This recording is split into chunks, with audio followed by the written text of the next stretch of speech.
جاني سؤال انه لما بيفتح الاورج بيطلع يعني بنفتح على صوت بيانو وعلى ايقاع يعني هو ما مفضله.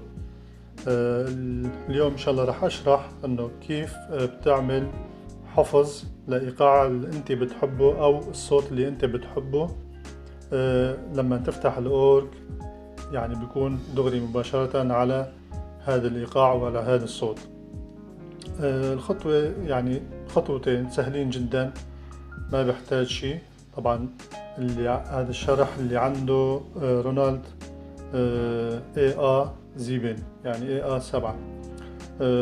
هلا مفتوح مثلا على ايقاع تركي، اوكي، وهون الصوت كمان تركي.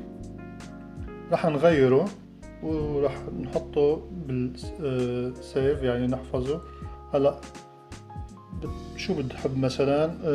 بدنا نجيبه على اورينتال.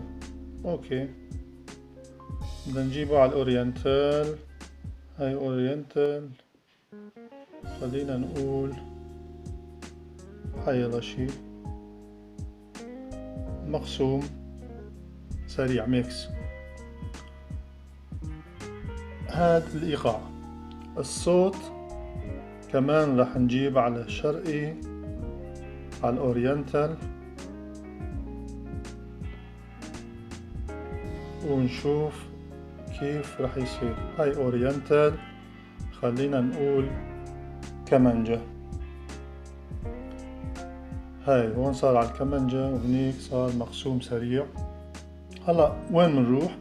بنجي على هاد الحرف الام الماي ستوب، تكبسه كبسة طويلة، ضغطة طويلة.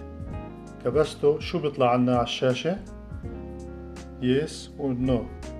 طبعا نحن بدنا نعمل له يس لحتى يصير الحفظ، وهيك صار الحفظ طبعا على الطرفين. وهلا رح طفي الاورج.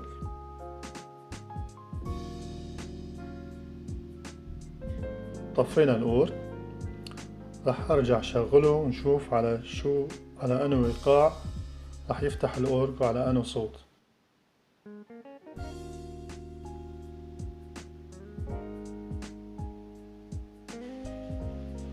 ثواني طبعا ما بيطول كتير. شوفوا فتح على مقسوم سريع ميكس، اوكي، وهون كمان فتح على صوت كمانجا. وهيك الطريقة بكون يعني سهلة وبسيطة جدا، ما بحتاج شيء. أتمنى يكون أنتم تستفيدوا من هذا الفيديو، وإن شاء الله جاهزين لأي سؤال تاني ورح نجاوبكم عليه. شكرا كتير على المتابعة.